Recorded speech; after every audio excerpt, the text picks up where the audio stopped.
Welcome, my name's Chris, and this week I'm back with another lesson on chord voicings. This is aimed at beginner and intermediate guitarists that are looking to sound better and more professional with chords, or to maybe just have a wider palette of chords, different ways to play chords, and specific voicings that you'll see come up a million times. I play these voicings I'm about to show you all the time, and I have more up my sleeve that I've accumulated over the years, but these are my go-to ones, and these are the ones I recommend beginners play, because chords are never a reductive, quantitative, kind of one-size-fits-all thing. That's the kind of opposite of the spirit of music that I'm trying to promote here. So I'm trying to get you to think contextually here, to think all about the key of C and the sounds we can make that promote resonance and promote fluidity and are really serving the song and not just these flat kind of canned things that we just open up when we need, right? So I'm going to jump in here. I would definitely check out volumes 1 and 2 of this series on the key of G. I cover 1, 2, 3, 4, 5, and 6 of the key of G. So all those chords, G, A minor, B minor, C, D, and E minor. And again, contextually to the key of G, how I play those together. And this week I'll be looking at the key of C. There are some shared chords between the two keys, and I'll try not to be too redundant here. And it actually won't be, because everything's different, right? We're in another key here. So we have another thing to think about on terms of sound and the main chord being C. So, okay, I'm gonna jump in here, and there's also a chord diagram in the description. I would definitely check that out. PDF, you can look at those. That way you don't have to rely on my chicken scratch and my fingers. Okay, first we have the C chord, of course, key of C.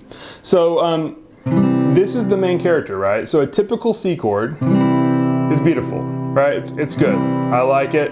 Everyone learns this at some point when you can kind of get the stretch, right? This kind of main stretch on guitar is this 2-fret index and ring finger. If you can kind of get that sounding good, you're in good shape. And that third finger's got to be really solid. So this is great. No complaints. And of course, make sure we're muting the thickest if you can. Some people use even the ring finger to do that, like that, or their thumb, like I do usually. That's the first one. That's great. My favorite, though, in the C group is probably the C over G. I did cover this in the key of G video. I just really love this. It's a free note, right? Isn't that nice? Just a little bit more supported, right? Personal preference maybe, but I really dig this one. I often play it. And this also takes care of the thickest string where we don't have to mute, right? Right, and that the thickest string almost kind of disappears. It just kind of supports the chord, right? Really like that. So that's the C over G. That's why there's a star next to it. It's my fave, probably. I find that myself playing this one a lot. The next one's C plus pinky. We did a similar thing in the key of G where we were adding some notes from the C chord, or sorry, the G chord. We were kind of changing the voicing around. So this one we were adding up here, this high G. So we can do this a few ways, right? We can't play this one and that one, but that's really nice to have this higher, brighter sound on the melody of the chord, right? Like the top of the chord. So I find myself playing this a fair amount, especially if I want to make this a focal point and maybe keep it in all my chords in the key, like in a chord progression. So we'll look at that in a sec, but that's C plus pinky. And you still have there's a third in there still, so it still sounds major. Right, it's nice. And then finally, this 2-finger C chord. So this does require some muting, but I really dig this sound too. It's just a normal C chord, and then we are taking off the D string 2nd fret, and I'm just muting. Isn't that nice? It's a little bit more direct. It's a similar idea to this G, 2-finger G, which gets rid of the muddy kind of third in the bass, just the interval of the third, right? G, B. So that's fine if you want that sound, but if this is the only G chord you know, right, that's a little cleaner and clearer. And then this one as well, having this. So sometimes I'll just mute that third there. Depends, it just depends what I'm doing. And sometimes I'll do both. I don't know, if I'm trying to really bring attention to the thinnest string, That's a little cleaner of a sound than this. Right, real subtle, right? But music is subtle, isn't it?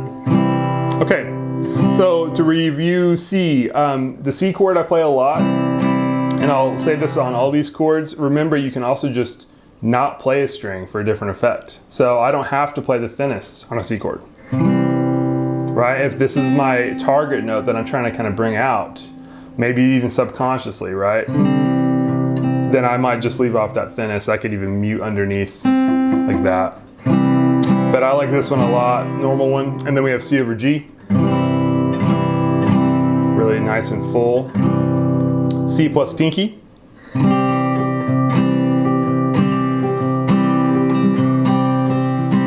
Right, it has a nice little fifth on the top. And then C over G has a fourth at the bottom, kind of cool. Same note. And then finally a 2-finger C chord. A little bit cleaner, a little bit kind of taking off all the dead weight or the redundant note. Okay, so now we're going to go to F, our 4 chord. By thinking in terms of key too, there's a larger point I'm trying to make here, that we're really getting wise to the game, right? So guitar is definitely not an instrument that treats every key equally. If you're a beginner, I would really start to try to think contextually. And this is something that I think professional musicians or even people that have been playing a long time, just for fun, they have this understanding, and often beginners don't, whereas we're very quantitative. They get a book of chords that has 10,000 chords, and it says F and F augmented and F diminished and F. I think those books should be outlawed personally. They're technically correct, but it is not a holistic or contextual way to learn, in my opinion. I think learning by key is better. So we're trying to learn about the chords that go together, not so we can just know that, but so that we can learn songs. I mean, this information will prove itself useful immediately, because you're going to hear songs that use these voicings. And when you go to write music, these kinds of sounds are usually going to be a little bit more serving the song better than just a really redundant, the same exact way, or having an information overload of being told about too many chords that don't go together, which we often are. So, okay, so for F, if you look up F in a chord diagram, many people don't like this chord, it's kind of tough. And I think this is the typical way, 3, 2, 1, 1, like little bar. Nothing wrong with that. It's fine, F major 7, the second one is probably a this one's often used, right? And I often teach this to beginners if they're learning a song in the key of C. Because then we can go from a C chord right to that F, and then we have a common C and an E in both those chords. Right, really, really nice. Those chords are really the same kind of shape, aren't they? Okay, so that's F major 7. If you want to get in the technical details, that's the 7. It's a little softer than this. Right, and then also this is probably undue or unneeded tension, and probably is not going to sound great. F's not an easy chord to make sound great, so we're trying to find a version that really works for your hand. So there's F major 7. Of course, you can even do hammer-on stuff or pick up a finger. That's really common, you'll hear that a lot. And moving down the list, we have the same idea from C over G, so we could have F over C. And that would be, is exactly the C shape, the C over G, and just moving these 3 fingers down, right? That's really nice, and that takes care of these pesky strings that we're not playing on the thickest side, right? So if you can't mute that easily with your thumb, then I would recommend maybe trying these kinds of, this way, if you can get comfortable with that and use 4 fingers. Because a big issue I see people have with F is that it's kind of obscured or gets a little bit muddy because they include some of the thickest strings. So if the A string's in there, it's okay. It's not ideal, that's an inversion. And that can actually be musically beautiful, but that's a little easier. to kind of sell and a little bit more just help, you know, it's going to fit into songs easier, I think. The thickest string, however, you have to be very mindful of. So this, it's very dissonant, right? We have this extremely dissonant interval there. So that thickest string, really avoid. If you can mute it somehow, I would. And if you can play this F over C, this one, then you could mute maybe with your ring finger, if you can't get your thumb over, right? If you're like this. And of course, you could just skip in your strumming hand. But then that's another thing to think about, right? I'm trying to get as little of that stuff as possible. We're trying to get more automatic. And kind of build it in, right? Okay, so there's that one. We have F plus thumb. This is my favorite. So I play with my thumb over. I think I mentioned that in the last video. This chord specifically is probably the most common I use my thumb on. So not everyone can do this, but if you can mess with it, I would, if your hand's big enough. And again, you don't have to. This sounds great, but this, oh yeah, to me, that sounds even better, right? Very supported. We have just a lot of nice resonance there, right? So coming from this to this, right? And again, taking care of that thickest string all entirely. I'm just playing it. I'm just playing an F now. I don't have this at all, right? And I do lots of versions of this. So sometimes I'll even do this chord without the A, without the third, so without the second fret G string. Right, really common. And now I've got 3 notes from a C chord. Right, extremely, I'm hoping these sounds are kind of ringing a bell, right? The extremely common sounds. We can do hammer-ons. There's a lot of applications there. So some kind of F with thumb can be a really good idea, and it's not a bar, right? Again, I'm not anti-bar chords, but I am. I wish just there was more nuance to teaching them, right? To learning them. And if you don't know any better, you don't know any better. You might get one of those giant chord books and feel, I'm not good at guitar. I can't play any of these chords. And they don't sound good, and the F chord doesn't sound good like this, and it doesn't sound, I can't even do that, right? We're trying to avoid that. And I don't hear, F chord's fine. If I need it, I'll play it, right? It's fine. But you often hear something akin to maybe the thinnest string being open, like it is in all these. So this is the qualitative part of guitar, right? Where we have to not really, all the names don't matter at all. Like to me, this is just a 4 chord, right? In this key. This is just a 1. I don't think C over G, I think 1. I don't think F major 7 or F, whatever, major 7, add 9 or sus2. That stuff is, that's not the way to fluency here, right? We're trying to make it easier and really tie, oh, we're in this kind of, this family, right? We have 1, 4, and 5.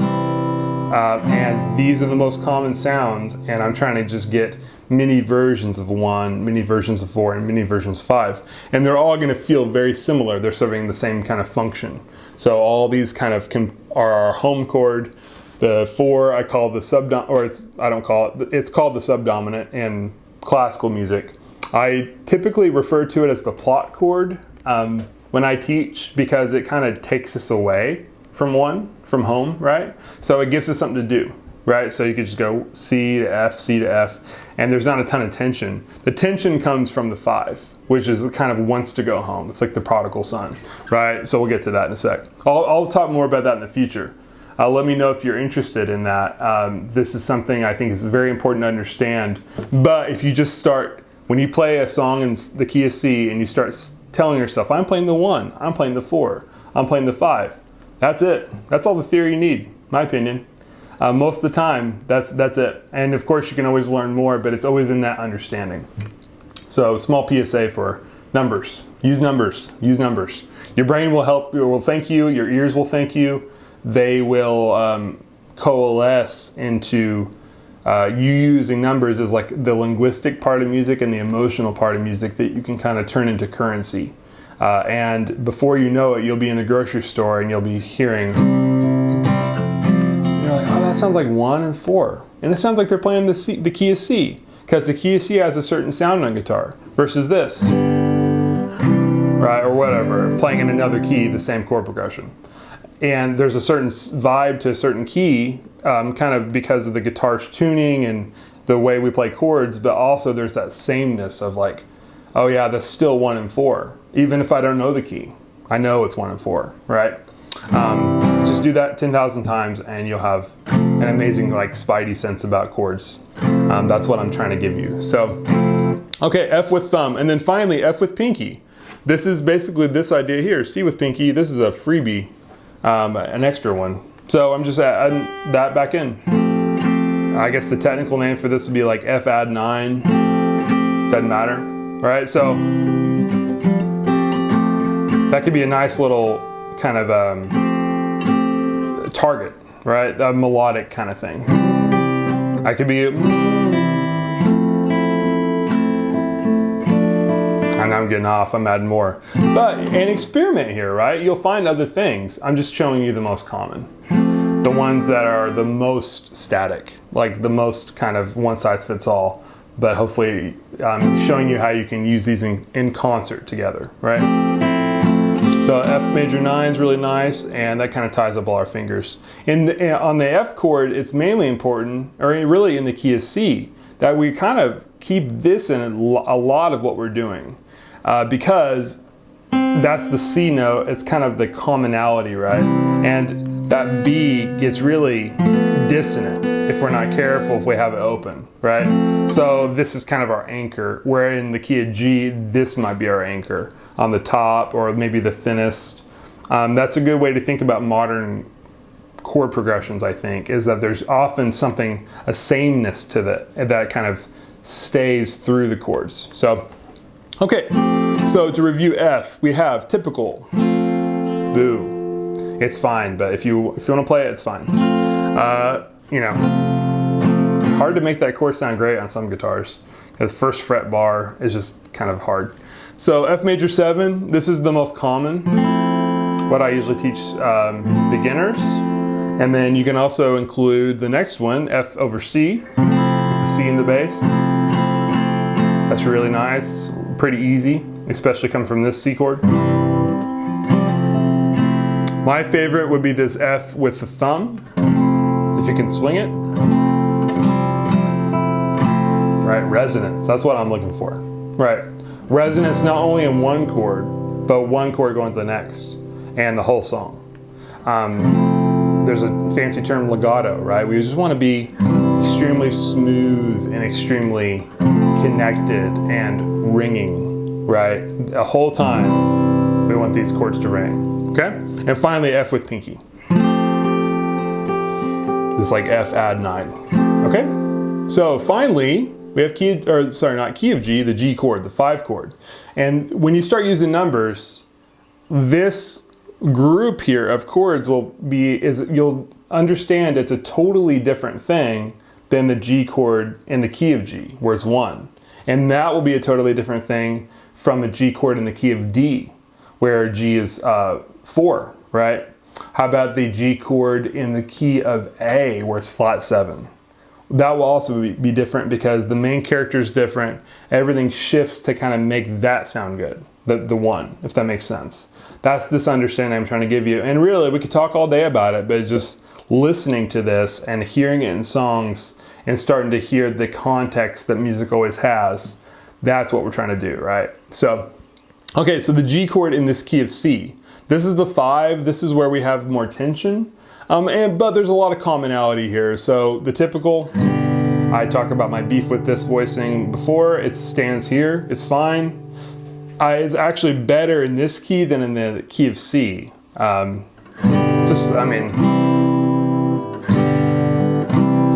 I don't know, that's subtle, but it's a little bit better because the C chord is just a little bit better voicing, I think. It's not quite as muddy. So the 2-finger G chord, that's my favorite, and I really dig it in the key of C because this is 7 in the key. 7 goes up to 1. That's typically what happens, right, in music. It wants to go up there. If I go and I don't resolve it, you feel that tension, right? If you do play G7, like adding a 7 even makes it more tense, but even just a G. So that 2 finger really works well here. So, right? Sometimes you'll play G7 there. But G7's typically, that's not a common thing you hear in modern chords typically. Of course you can, and sometimes you'll have it. But it's a little bit more plain and kind of old school. So 2 fingers fine. This next one, Gsus4, or Gsus for short, if you just see a sus chord, it's typically the 4. That's kind of the nomenclature that we usually use. This is pulling from this idea that I want my first finger maybe down the whole time. So that will give me a certain sound. So I could go like, and then go like this. I could play this, where I have, instead of that, I have my first finger down as well. This is where the 2 finger chord, G chord, comes in handy, because I can add stuff to it. So if I'm going, let's say I use this as my basis, or as my kind of melody.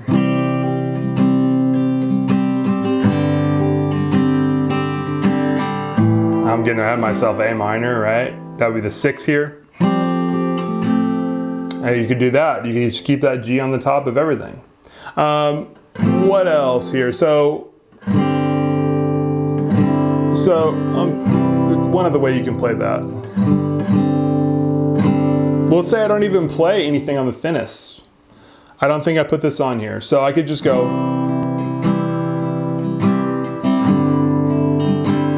And just the G in the bass alone kind of makes that sound like this. But it gives us that sameness too, which is really nice and often adds to the atmosphere and resonance. So that would technically be like a, you know, we're getting kind of in the weeds here, naming this chord. There's a lot of, you know, that's why a static understanding is not helpful, right? So I could say this is whatever, a G over, or C over G with an added D. But that's not helpful, right? So we're just trying to think a little bit outside of the box here.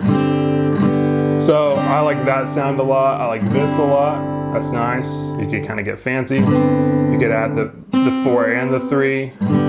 But to keep it simple, that's probably the easiest way. And I probably wouldn't come from this chord. I might come from like, I don't know, that on the top kind of is interrupting sounding, but mess with it, right? This Gsus is really nice, and of course you can play both the Gsus and the 2 finger G.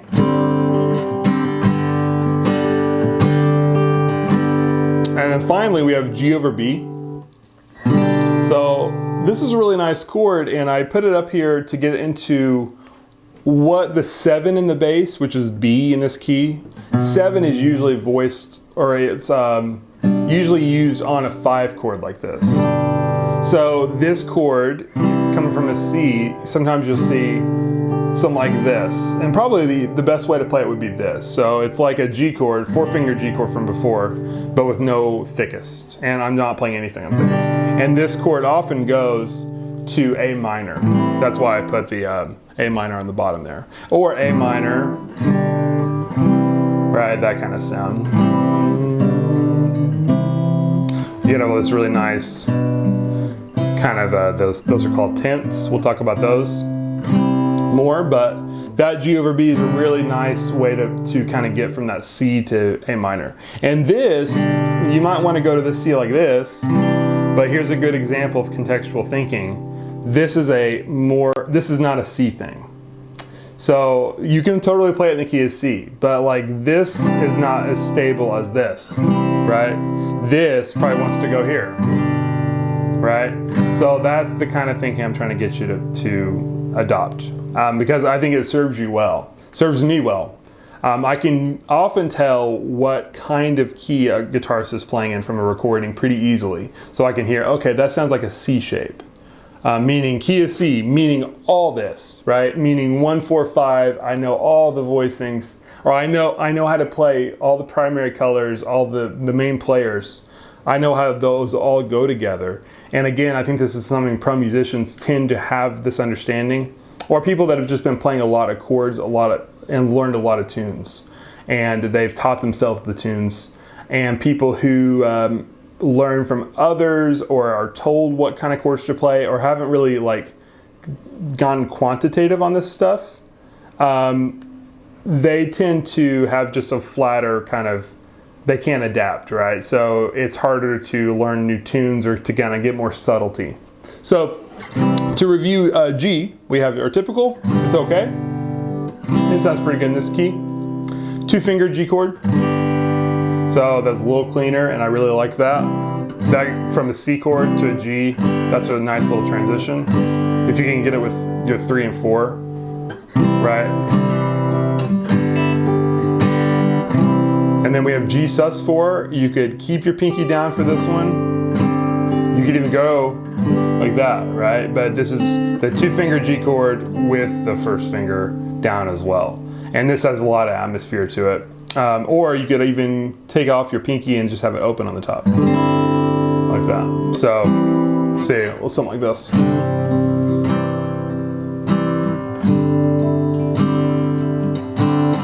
Something right, that would probably go there. I feel like I'm playing 500 songs at the same time because of the commonality of these chords, right? And that's another reason why we want to think in numbers, and we're trying to think contextually here, not just like, oh, I know an F chord, I know G, I want to slap it out, right? Like my last example was just like painting every house this, same shade of blue or whatever, if someone says blue. And I also liken this to cooking, right? Like when you become a decent cook, I really enjoy cooking. I don't know if I'm decent. I've been told I'm good, but you have to be present, and it's all contextual, right? If I add too much of something, I gotta make it up with something else. And it's like, if I'm really busy, I'm gonna cook differently than if I'm really like have a ton of time. So it's very contextual, and it's very adaptive, and everything's working in concert together. And I know that like salt in a certain dish does not equal salt in another dish, or there's just like the contextualization that's happening that I think is often missing from many people's understanding of chords. So then finally G over B. So this is like a 4-finger G chord and then nothing on the thickest. And this is often coming from oh gosh, Dust in the Wind, right? They use that little walk down. So many songs use that. You can play it with just those 4 middle strings, but that's a nice little way. Right? So you can kind of make the thinnest, whatever, the melody, if you will. I often will focus on this C when I'm in the key of C, and I really dig the key of C. It's really rich, and between the keys of C and G, you can play a lot of music because we can capo. I mentioned this in the last video, but we could play in D flat, C capo 1, D, C capo 2, E flat, E, F, G flat, F sharp, so on and so forth. We can play in a lot of keys, and therefore you get even more options, right? Okay, so I think that will wrap me up today. I'm gonna be back with 2, 3, and 6 for this key of C. Again, very contextual. We're gonna play, that would be D minor, E minor, and A minor. And the more you can think in this way, I think it will really help you as you learn songs. And hopefully you can find some of these voicings that you like. What I would do, I mentioned this in the very first video, volume 1, is just find some pathways here. So like play a C over G and then try another way, go to a G chord, go to an F chord, listen for the notes that stay in common, sing the top note, make up little paths, maybe going like,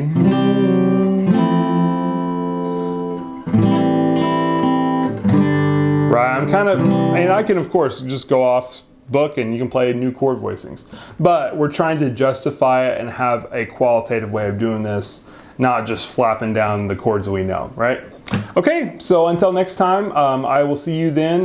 Make sure and like and subscribe. Let me know if there's any great voicings that you play a lot. I will do videos on more exotic or less common ways I play these chords, but I find myself playing these a ton, and I really dig these sounds, and I love the key of C. It's a beautiful key once you know some good sounds. Until next time, I'll see you then.